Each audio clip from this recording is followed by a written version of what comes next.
Hi everyone, this is Caleb back with another quick tutorials video.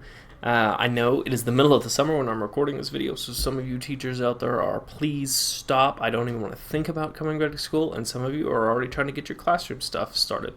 So this is a question that I've gotten a couple of times, and it's something that I wanted to make sure everybody was aware of, and that's what to do with your Seesaw class after the school year ends and before the next school year begins.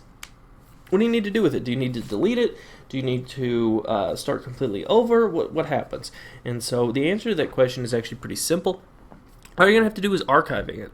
Archiving it is better than deleting it because it removes your students' information in the class from the active piece of Seesaw, but it still keeps all that information archived for you to go look at later if you wanted to see, hey, what did we do during the school year? And so today I'm going to show you how to go ahead and do that. So you can see here on my screen I've got Seesaw pulled up. It automatically, once I get logged in, opens to my library. And for this piece you actually need to go back to the class page. So you're going to click back to class in the top right hand corner. So it's going to take you to your class screen. You can see here it'll have your class names here. Mine's Mr. Magnus's class.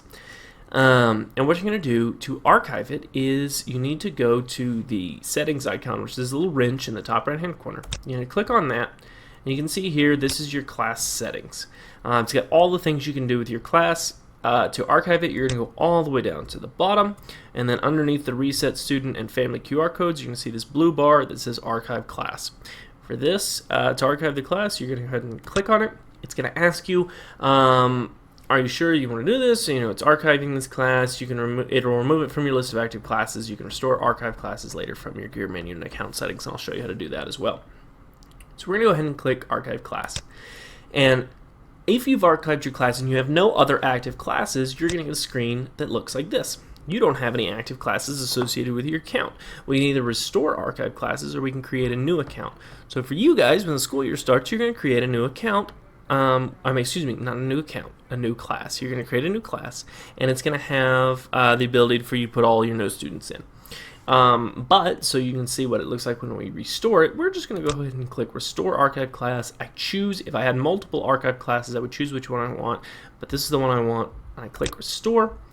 Click Restore again. It says me my class has been restored. I can just hit the back and exit button, go to my name here, find my class right there, and you can see here I've got my class pulled up again.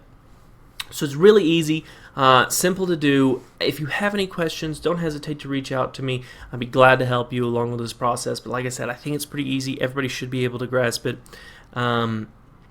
But I think that's going to be it for today's video. I just want to do a quick tutorial on how to archive that class. If you want to check out any of our other quick tutorials or any of our other instructional technology videos, go ahead and peruse the YouTube site, and you'll find all of those in different playlists for you. But that being said, thanks for watching these videos. I hope you have a great rest of whatever day it is when you watch this. Thanks.